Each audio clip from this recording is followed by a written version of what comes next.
I was really proud of the run that the kids made. I kept telling them after the slow start we had that, we went into halftime down, 18 or 19, that if you get it within 9 or 8, this game changes.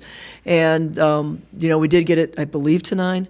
And those kids played extremely hard during that stretch, Aaliyah, 9 for 14 with 23, and it's how she got them. It wasn't just all three-pointers. Her aggressiveness to the rim was something I was really happy to see because that's a part of her game. Because right now, she's got someone in her hip pocket almost every second of every game, and to take that next level approach and, hey, you want to get up in me, I've got another part of my game. And it was more importantly the intensity that she played at. You got Eva up here, who was 5 for 7, and as I told the team at timeout, or I think I took Eva out and I challenged her at halftime and challenged her. And there's two things a player does: is they go, "Oh my gosh, coach got after me," or "Oh my gosh, I'm going to show her what I can do inside." And that was important. 5 for 7 and 3 for 4. Now, obviously, we're not happy with the loss, but there was something to build on, and the pushback we finally had in that stretch when we got it to 9, we just couldn't withstand it. Nebraska, we went to the zone, they make you pay. With their shooters. When they shot the ball. But I thought, our zone worked fairly well, but our start's killing us, and we understand that, but we're going to move on to Ohio State really quickly. All right, we'll go ahead and open it up for questions for the student athletes. Looks like maybe up front here with Rob to start. Eva, it's a familiar theme with the getting behind and then the clawing back in it. You've been here long enough to see it happen a few times. What's this? Why is that a constant theme? We know as a team that's our next step. That's like the next kind of big milestone that we need to get, is putting a full 40 minutes together and playing with that intensity for the full game. We just got to keep working at it and keep pushing each other in practice and just keep working on that consistency, and it'll come. Whoever up next here, yeah, go ahead. Aaliyah, you scored a team high 23 today. What did you make of your performance this afternoon? I think it was just, like Coach Fahey said, come out with that intensity. I haven't really put a full game together yet, and I feel like I did today. It's either my defense or my offense that have been struggling, and I think today I just had a mentality that I'm going to come out and play like I do in the third and fourth quarter of other games, and Coach Fahey really pushed me to do that, so I think that's why I had a good game today. Yeah, and like Coach Fahey mentioned, that you shot an efficient 9 for 14 from the field today, and it wasn't all just threes you were getting to the basket. Was it a case of just getting good looks or just kind of creating your own offense? I think Coach Fahey and my teammates, they set me up really well with double staggers and things like that. And I noticed in other games, I just have to read the defense and see what they're doing. And like Coach Fahey said, they've been on my hip a lot, so I've been trying to change how I come off the staggers, or slow down then speed up and things like that. So I think just reading the defense bettered this game. Sure. One more up front here with Rob, it looks like. Aaliyah, with all the stoppages, the COVID, the grueling season, is it hard to maintain consistency? Yes, it's very hard.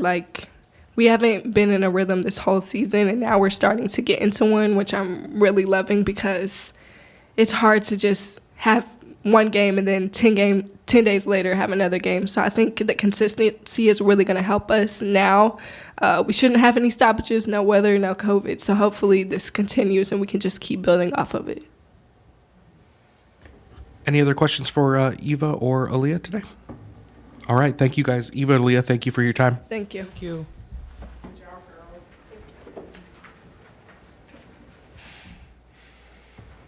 All right, guys, we'll start with questions for Coach Fahey whenever you're ready.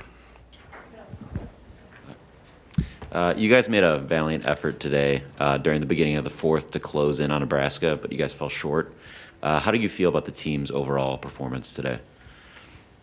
Better than I did, honestly, the game before. We've when you talk about the inconsistencies of trying to get us in a rhythm, it's been a real challenge. And it's not an excuse. It's what it was. The month of January was pretty much a bust for us in the sense of trying to get any kind of rhythm going in it. I think it showed in the first two games. It showed today our starts. When you're asking about starts, it's not like rocket science that we haven't been talking about that in our locker room. Okay, let's, different starting lineup. Maybe let's go, we started zone the last game. Let's start, man to get them rolling, and then we settled into the zone. But by that time, we're 25, to 11. So it's, if we had the answer, we would have opened that package long ago. So we just keep working at it. I kind of forgot the question because I'm so wrapped up in where we've been and where we're going. So the 9-point, that run was really important to this team. I know that's not a win, but it was important to get to that 9. Now we have to, when we make that rotation, because they'd spilled everything they had in that little run, then we've got to bring that second wave in, which is very capable. I told them, we're 2 for 13 from 3, and we're 13 for 23 from the free throw line. Hit a couple, that turns into a 4-point ball game, and it changed the whole dynamic, because what happened in Nebraska, when a game got close, they started feeling it's a little tighter shooting. I mean, when you're up by 20, it's easy to shoot the 3. Everybody's like open and feeling good. We have to get teams in that spot, and that's what they're feeling like, is every shot they take is so much pressure. Well, we finally put it back on them and just couldn't finish it. And for us, we got to shoot better from the 3, and we've got to hit our free throws. We're not a team that can shoot 13 for 23. You speak a little bit about the 3-point shooting today. You guys shot a fraction of the amount of threes that Nebraska shot today. Was that a case of the game plan, or was that more just like how the game turned out today? Well, we're running zone. They're probably going to. I mean, I think that they lead the league in 3-point shooting, both in those categories, defensively. I've been trying to get our team to be more aggressive off the bounce and try to get to the free throw line. So that was a little bit more of an indicator of us, being, put the ball on the floor. We've got to score more ways than that. Quite frankly, though, 2 for 13 is not going to cut it. We got to, set kids up better and hit more shots. I noticed here, this is my last question, but I noticed at a point today Nebraska started running a 1-3-1 zone, which you don't see a ton in college basketball, men's or women's in general. How did you guys kind of adjust to that, and how did, When they started going zone, I think I was so much into the tempo, we started getting some stops.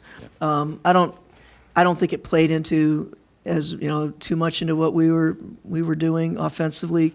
We ran an X out. I think they kind of went back and forth, but you think when they go zone, we'd shoot better from the 3-point line, but they close out pretty well. Rob, anything up front here? Has it been more difficult physically or emotionally over the last month?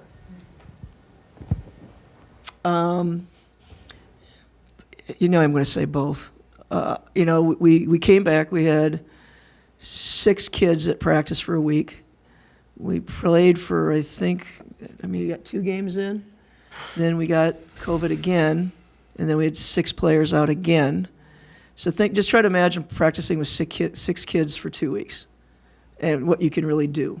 And you can't stop practicing, because if you get to 7, you have to play. Okay, so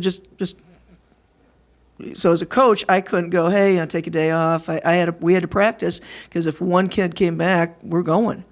Now do that twice. All right, now wait, and then get really fired up to play Michigan, and they were top 5, and we're fired up. And then a snowstorm happens. So our staff and our team is prepared for 7 games that did not happen. Okay, and 2 weeks in January they didn't get to play. Okay, now you're like, okay, February hits, and I'm stating facts. I'm not stating like, oh, sorry us. Everybody's got stuff to go through now. Now, can you hear them? Okay, I got feedback from the last game. Okay, we played it. They gave us feedback. Now and we had that first kind of semblance. Did you see her smile when she went? We get to play again. That's what they're built for right now. In January, February, these kids are built to play games. All right, and so was it hard physically? Yeah, because some of these kids are coming off of, COVID, and it's not always like this. Everybody so they're coming off of COVID, and then the emotional part of that. They go, hey, we're playing. No, we're not playing. No, that's hard, but that's in the past. Now it's time to play. And that's what we got to just concentrate on. So those are the facts. I love this team. I love how hard these kids are playing. I love the way they look at me in the post game today, and how I come into the post game every day, and they have a list of what they want to get better on before I even get into the room. Think about that. Okay, I like that. I like that evaluation. I like that leadership, and I love these kids and what they've gone through and how much they've got to fight. So we'll keep fighting. Only one follow-up for me. Jada in particular was struggling today. Who? Jada. Not on the court necessarily, but on the bench. Is she going to be okay? Yeah, she'd be fine. You know, one thing we do here is we talk to our kids. We care about them far beyond the confines of a basketball court, and I've already had a conversation with her, so she'll be fine.